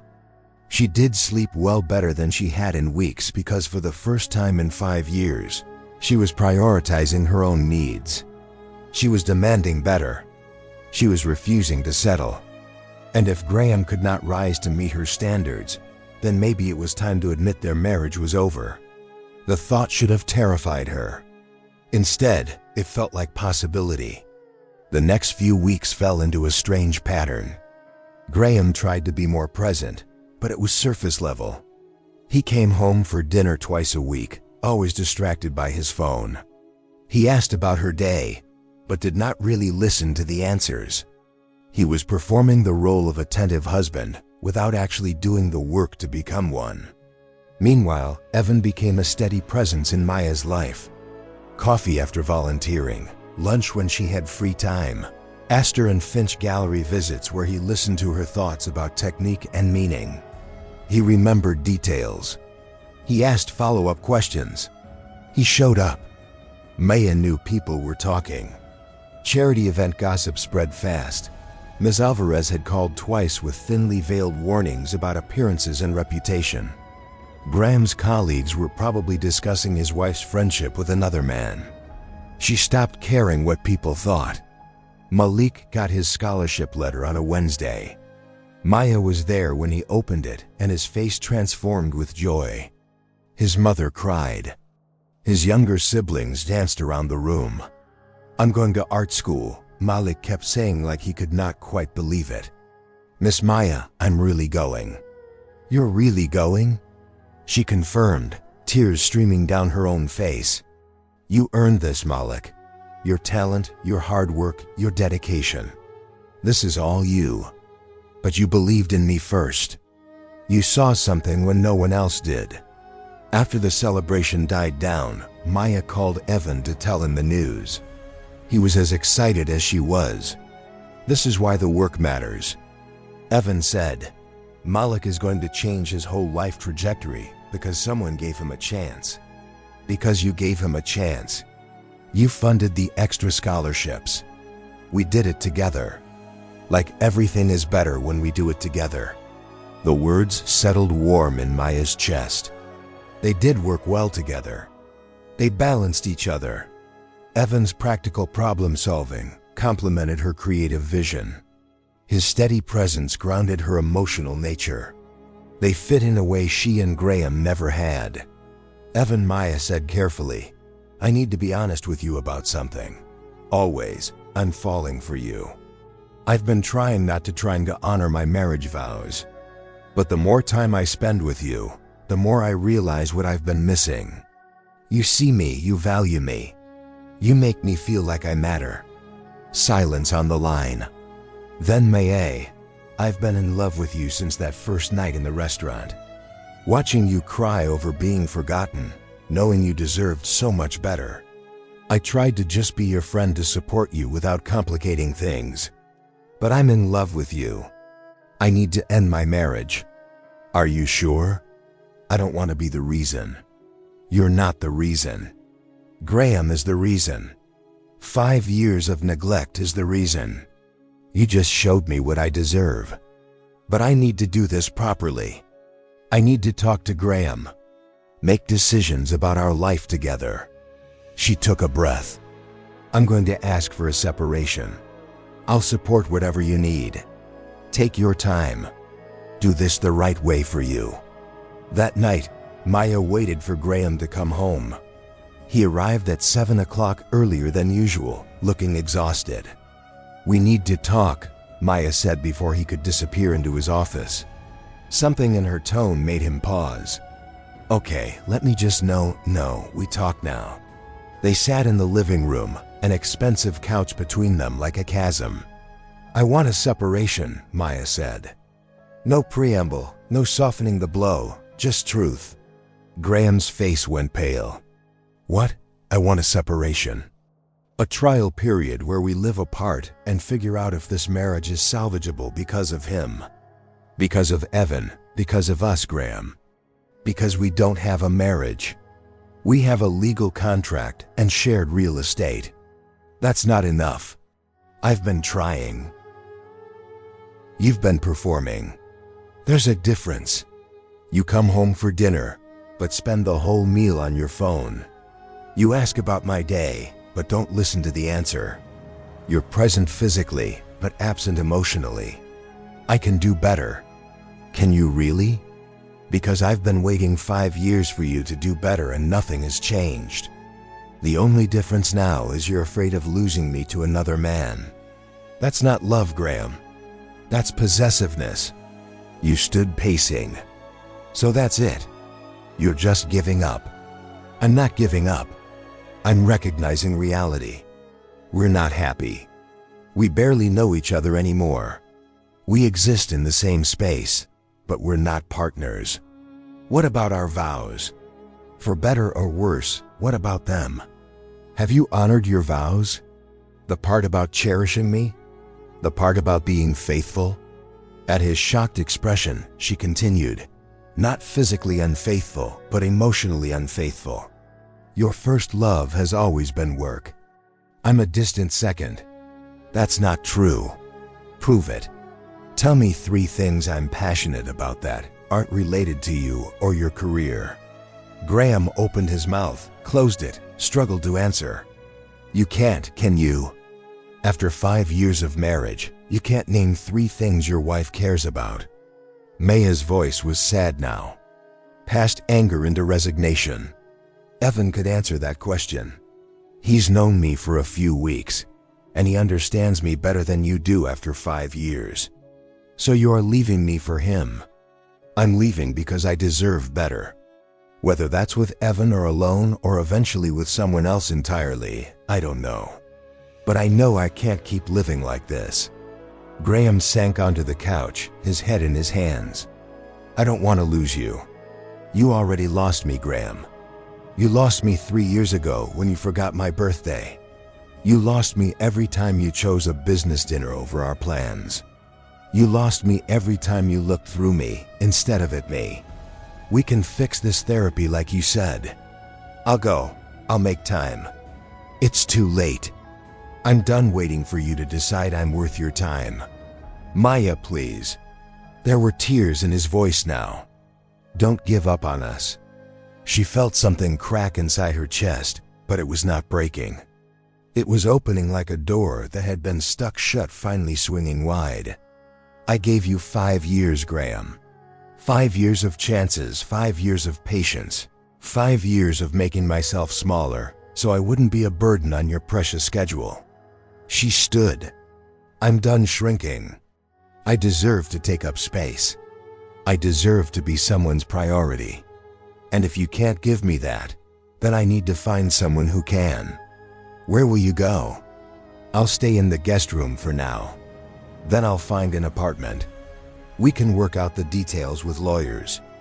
Lawyers? He said the word like a curse. You really want a divorce?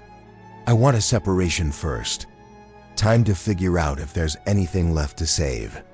But honestly, Graham, I think we both know the answer.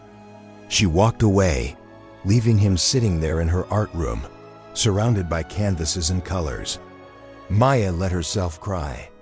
Not for the marriage ending, but for the years she had wasted hoping for change that never came. Her phone buzzed. Evan, how are you doing? I asked for a separation. Are you okay? I will be. It hurts, but it's the right choice. I'm proud of you. That took courage. She smiled through her tears. Thank you for seeing me, Evan, for showing me what I deserve.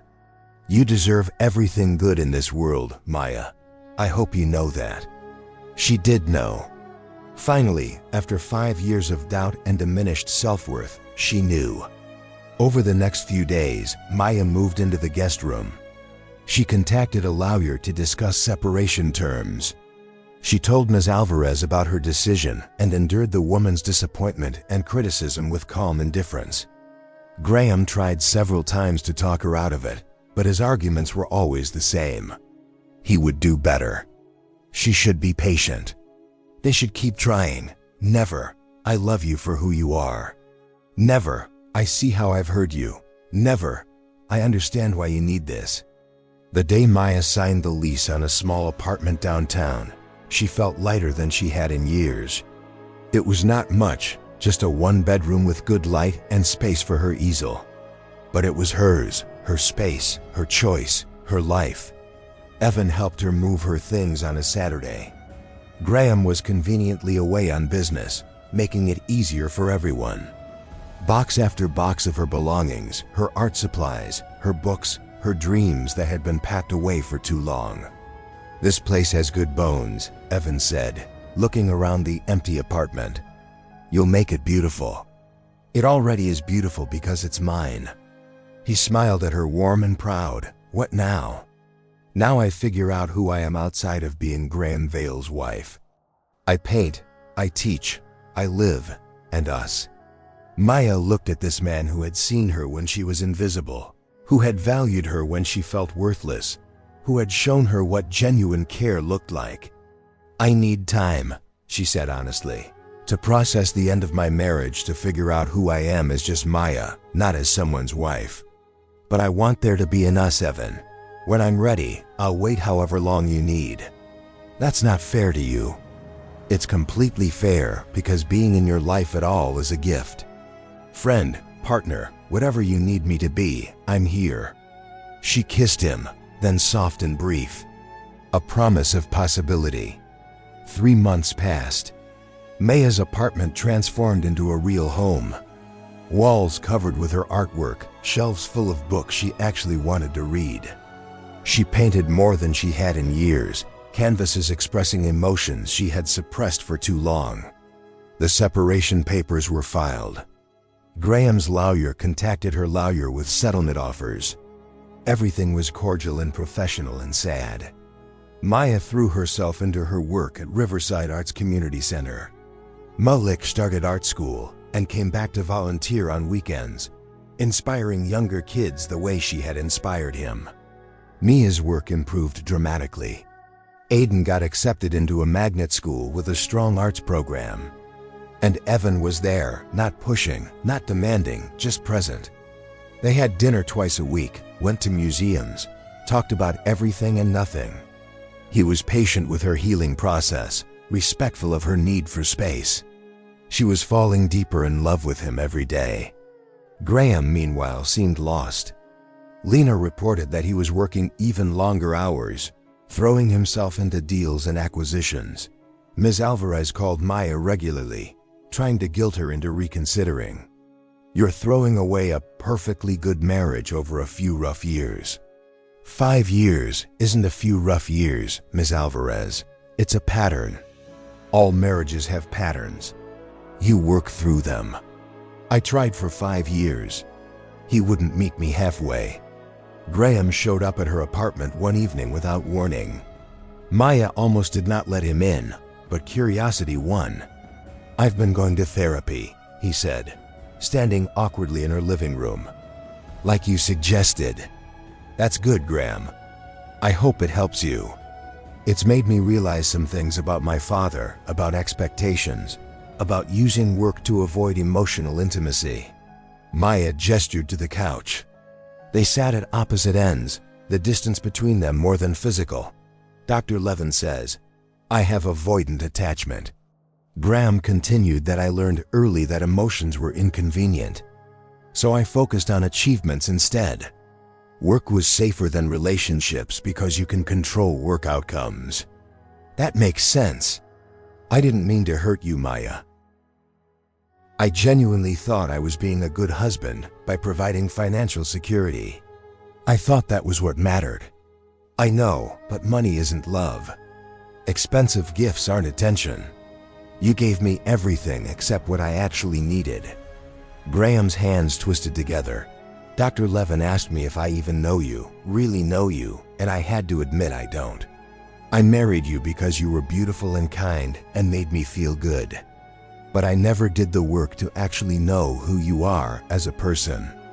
"No, you didn't." "I want to.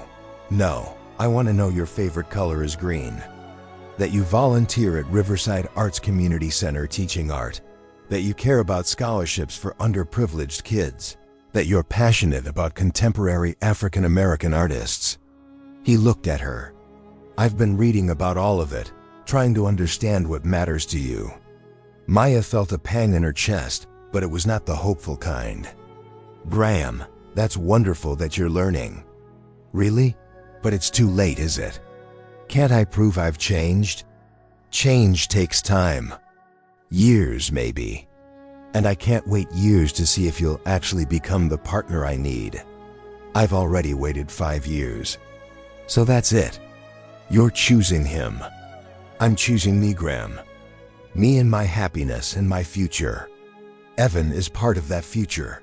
Yes, but even if Evan didn't exist, I would still be leaving because our marriage was over long before I met him.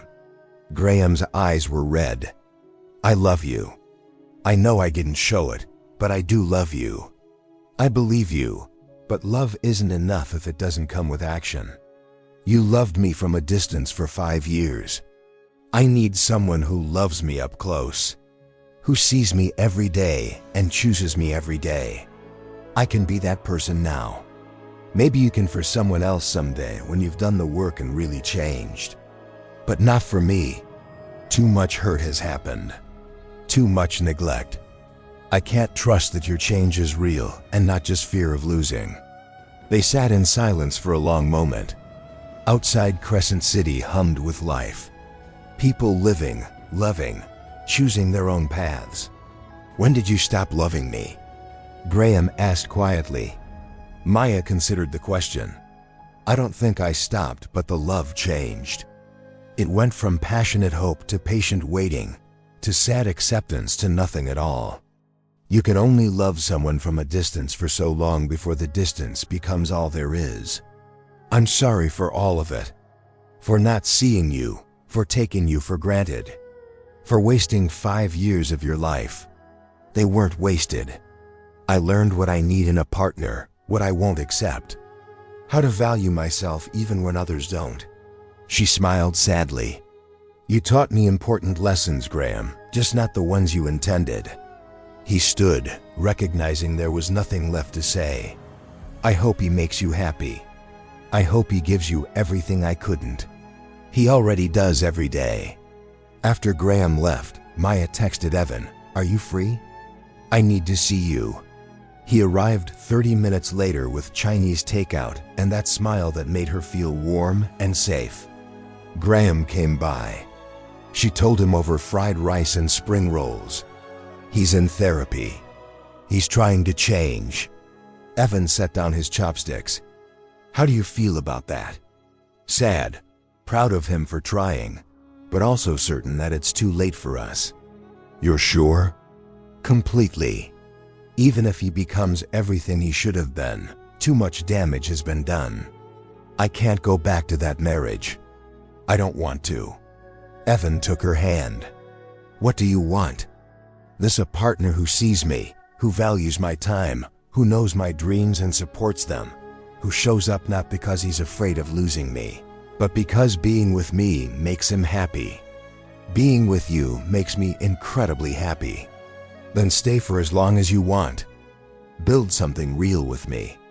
Maya Collins, I would love nothing more. They kissed deeper this time. A promise and a beginning. 6 months into the separation, divorce papers were filed. Graham did not contest them. The settlement was fair. Maya got enough to live comfortably and pursue her art. Graham kept his company and most of the assets. They divided things with lawyers, never seeing each other, keeping everything professional.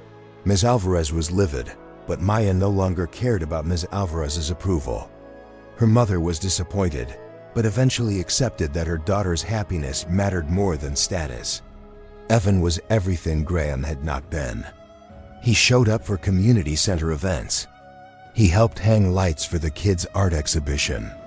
He sat in coffee shops while Maya painted, reading, and working on his laptop, just enjoying her presence. They took things slowly. Maya was healing from 5 years of emotional neglect, and Evan understood that healing took time. They had dinner regularly, went to art galleries, took weekend trips to small towns with charming main streets. He learned her rhythms, that she needed quiet mornings to paint, that she got cranky when she was hungry, that thunderstorms made her feel peaceful. He knew her favorite coffee order, her preferred restaurants, the names of all the kids she taught. Malik became a regular presence in their lives, often joining them for dinner to talk about art school. Mia's family invited them to her birthday party. Aiden drew a picture of Miss Maya and Mr. Evan as superheroes, which they framed and hung in Maya's apartment. Maya felt herself coming alive again. Colors seemed brighter. Music sounded richer. Food tasted better. She laughed easily and often. She felt seen and valued and cherished. Evan's family welcomed her warmly. His mother, Marisol, a warm Puerto Rican woman who ran a bakery, immediately adopted Maya as another daughter. His sister Nina became a close friend. "He's different with you," Nina told Maya over coffee one afternoon. "After Vanessa, he was so closed off. But you've brought back his joy." "He's brought back mine too," Maya admitted. The divorce finalized on a cold January morning. Maya signed the papers in her lawyer's office. Evan waiting outside with hot chocolate and encouraging smiles. When she walked out legally free, she felt lighter than air. "How does it feel?" Evan asked. "Like breathing after holding my breath for 5 years." She took the hot chocolate gratefully. "What now?" "Now we celebrate your freedom, and then we start building our future." He took her to an Astor and Finch gallery opening, one featuring emerging African American artists. Maya wandered through the exhibition, studying each piece with the attention it deserved. Evan followed, listening to her observations, asking thoughtful questions. At the end of the gallery, a sign announced an opportunity. The gallery was accepting submissions for their next show, focusing on themes of transformation and renewal. "You should submit," Evan said. "I don't know if I'm ready." "Maya, you're incredibly talented. Your work deserves to be seen." She thought about it. For 5 years with Graham, she had packed away her dreams, convinced they were not practical or important, but they were important. Her art mattered. Her voice deserved to be heard. "Okay," she said. "I'll submit." They spent the next month preparing her submission. Evan helped photograph her work, matte and frame pieces, write her artist statement. He was patient and supportive, believing in her talent even when she doubted herself. The day she submitted her portfolio, Evan took her to dinner at a small Italian restaurant. Over pasta and wine, he said, "I have something to ask you." Maya's heart jumped. "Okay, not that." He laughed, reading her expression. "Not yet, but something important." He took her hand. "Maya, I love you. I've loved you from that first night, and I love you more every day. You're kind and talented and strong. You see the best in people. You fight for what matters. You're everything I didn't know I was looking for." "I love you too, Evan, so much. I know we've been taking things slow, respecting your healing process, but I'm ready for more. I want you to move in with me. Share a space, share a life, build something together." Maya felt tears prick her eyes, but they were happy tears. "Yes, I'd love that." They sealed it with a kiss, surrounded by the warm chatter of other diners, the smell of garlic and wine, the feeling of being exactly where they belonged. Moving in together was easy. Evan's house was larger than her apartment, with good light for painting and a spare room that became her studio. They merged their lives smoothly, each respecting the other's space and needs. Evan woke early and made coffee. Maya painted in the morning light. They had breakfast together, talking about their days ahead. He went to construction sites. She taught at Riverside Arts Community Center. They came home to each other, shared cooking duties, fell asleep tangled together. It was partnership. Real, genuine partnership. 2 months after moving in, Maya got the call from the gallery. Her work had been accepted. She would have 4 pieces in the exhibition, and they wanted to feature her as one of the emerging artists to watch. She called Evan immediately, her voice shaking with excitement. They said, "Yes, they want my work." "Of course they do. Your work is brilliant." She could hear the smile in his voice. "We're celebrating tonight. Anywhere you want." They went to the same restaurant where they had first talked. where Evan had salvaged her terrible anniversary night 5 years ago. It felt full circle somehow, returning to where it all began. "Thank you," Maya said over chocolate cake, the same dessert they had shared that first night. "For seeing me when I was invisible. For valuing me when I felt worthless. For being patient while I healed. Thank you for letting me in, for trusting me, for choosing to build something real." Evan reached across the table and took her hand. "Maya, I know it's soon. I know we said we'd take things slow.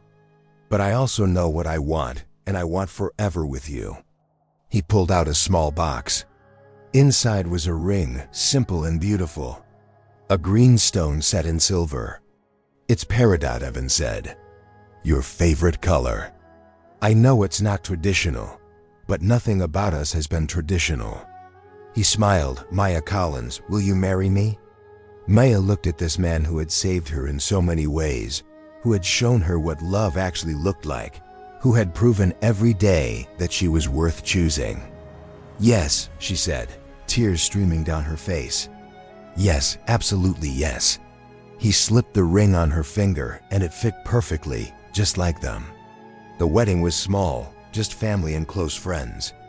Malik was there along with Mia, Aiden, and a dozen other kids from Riverside Arts Community Center. Evan's mother cried happy tears. Maya's parents beamed with pride. They got married in an Astor and Finch gallery surrounded by paintings and sculptures and creative expression. Maya wore a deep green dress that made her feel beautiful and confident. Evan wore a blue suit that matched his warm eyes. Their vows were simple and honest. Evan promised to see her every day, to value her dreams, to be her partner in all things. Maya promised to share her life fully, to trust his love, to build something lasting together. When they kissed, the small crowd cheered. Aiden shouted, "Miss Maya is married." Mia threw flower petals. Malik grinned, proud to see his mentor so happy. The reception was held in the same gallery, everyone mingling among the artwork. Marisol had made a 3-tier cake decorated with edible flowers. Nina gave a toast about how Evan had been waiting his whole life to find someone like Maya. Malik spoke about how Miss Maya had changed his life by believing in him and how Mr. Evan had proven that good. Men exist who support the women they love. As the evening wound down, Maya stood with Evan looking at her paintings displayed on the gallery walls. Her transformation series pieces she had created during and after her divorce, showing a woman emerging from shadows into light. "You did this," Evan said softly. "You chose yourself. You chose happiness. You chose to believe you deserved more. You helped me see I was worth choosing. You were always worth it. I just had the privilege of reminding you." They danced to soft music, surrounded by people who loved them. Maya thought about Graham briefly, wondering if he had found peace. She had heard through mutual acquaintances that he was still in therapy, working on himself. She hoped he would find happiness someday with someone who could love the man he was becoming. But that was no longer her concern. Her focus was on the present, on the man holding her close, on the future they were building together. 6 months later, Maya's art career was flourishing. Her exhibition pieces had sold, leading to commissions and gallery interest. She was teaching more classes at Riverside Arts Community Center, and Evan's company had donated funds to expand the art program. They bought a house together, one with large windows and a separate studio space for Maya. She painted every day, her work growing bolder and more confident. Evan expanded his business, taking on projects that gave back to the community. Malik graduated from art school with honors and got accepted to a prestigious graduate program. At his graduation party, he pulled Maya aside. "None of this would have happened without you. He said you saw potential in a kid from a rough neighborhood and decided I was worth investing in. You changed my whole life. You changed your own life, Malik. You did the work. I just opened a door. And Mr. Evan funded it. You two are the reason I believed I could do this." Watching Malik accept his diploma, Maya felt overwhelming gratitude. This was what mattered. Not expensive penthouses or society events, but real connections, real impact, real love. Evan squeezed her hand. Proud, so proud of him, of us, of what we're building. Speaking of building, Evan said, a smile playing on his lips, "I have something to tell you." What the community center called. They want to expand, create a dedicated art wing. They're naming it after you, the Maya Heart Art Center. Tears sprang to Maya's eyes. "Are you serious?" "Completely serious. Your work there, the scholarships, the kids you've inspired. They want to honor that. And I may have donated the funding to make it happen." She threw her arms around him, not caring that they were in public. "You're incredible." "No, you're incredible. I just support your dreams." That was the difference. Graham had ignored her dreams. Evan championed them. Graham had made her feel small. Evan celebrated her taking up space. Graham had been threatened by her growth. Evan was proud of her success. A year after their wedding, Maya discovered she was pregnant. She told Evan over breakfast, nervous about his reaction. They had talked about children, but had not made concrete plans. Evan's face transformed with joy. "Really? We're having a baby?" "We're having a baby." He picked her up and spun her around, laughing with pure happiness. "We're going to be parents. Maya, we're going to be parents." They prepared the nursery together, painting the walls in soft greens and blues. Evan built the crib himself, taking pride in creating something for their child. Maya painted murals on the walls, whimsical scenes of gardens and animals. The community center kids were thrilled. Aiden, now 10, declared he would teach the baby to paint.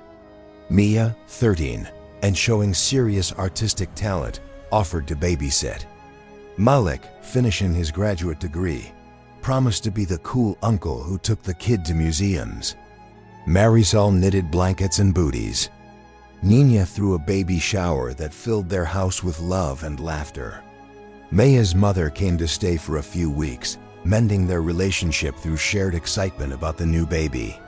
Even Ms. Alvarez sent a gift, a silver rattle that had been Graham's as a baby. The note said simply, "Congratulations. I hope you find all the happiness you deserve." It was an olive branch, and Maya accepted it with grace. Their daughter, Faith Marisol Hart, was born on a bright morning in May. She had Evan's eyes and Maya's smile and a set of lungs. That made her feelings very clear. Holding hope for the first time, Maya felt overwhelming love. This tiny person, so new and perfect, represented everything good in her life. The courage to choose herself, the faith that she deserved better, the patience to wait for real love, the strength to build something lasting. Evan looked at his wife and daughter with such tenderness that Maya felt tears stream down her face. "We made her," she whispered. "This beautiful person who will know she's loved every single day." "Just like you know you're loved every single day," Evan said, kissing her forehead. "I see you, Maya. I will always see you." And he did. Through sleepless nights with a newborn, through Maya's postpartum struggles, through the chaos of balancing art career and motherhood, through every challenge and triumph, Evan was there, present, supportive, loving. They taught Faith to paint before she could walk. Her first artwork, abstract handprints in bright colors, hung in Evan's office. She grew up in Riverside Arts Community Center, playing with the kids Maya taught, learning that art and kindness mattered. On Hope's first birthday, they threw a party at the newly opened Maya Heart Art Center. The kids from over the years attended, many now teenagers or young adults, all thriving because someone had believed in them. Malik, now teaching art at a university, gave a speech about Miss Maya's impact. She didn't just teach us to paint. She taught us to believe in ourselves. She showed us that where we come from doesn't determine where we can go. She proved that kindness and hope and love can change lives. Maya stood with Evan and Hope, surrounded by the community they had built together. This was success, not bank accounts or stock portfolios, but lives touched, dreams supported, love given and received freely. That evening, after everyone had gone home and Hope was asleep in her crib, Maya and Evan sat on their back porch watching the sunset. "Do you ever regret it?" Evan asked. "The years with Graham, the pain you went through." Maya considered the question carefully. "I regret the pain, but I don't regret the journey. Those years taught me what I needed. They showed me my strength. They prepared me to recognize real love when it showed up in a restaurant offering chocolate cake." Evan laughed, pulling her close. "Best chocolate cake I ever bought. Best anniversary I ever had, even though it started terribly.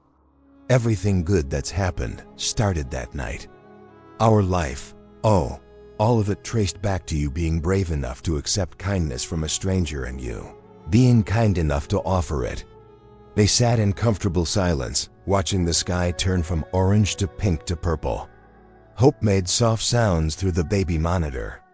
Inside their home, the walls were covered with Maya's art and Hope's handprints and photos of their growing family. This was happiness. Real, sustainable, everyday happiness.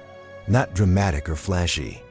Just two people who saw each other clearly, chose each other daily, and built a life on mutual respect and genuine love. Maya had learned the hardest way that being loved was not enough if that love was not demonstrated through action. That expensive gifts could not replace genuine attention. That status and money meant nothing without connection and partnership. She had learned that she was worth more than being invisible. That her dreams mattered, that she deserved to take up space in her own life. And most importantly, she had learned that love should not diminish you. Real love, the kind worth having, made you more yourself. It celebrated your growth. It supported your dreams. It showed up every single day, not with grand gestures, but with consistent, reliable presence. Evan was that kind of love. And Maya had been brave enough to choose it. Years later, when Hope asked about how her parents met, they would tell her the truth. About a sad woman in a restaurant and a kind man who noticed. About the importance of seeing people who feel invisible. About the courage it takes to demand better. About the patience required to build something real. The most important thing Maya would tell her daughter is to know your worth. Never let anyone make you feel invisible. Never accept less than you deserve. And when real love shows up, be brave enough to reach for it. Even if it's scary, Hope would ask, especially when it's scary.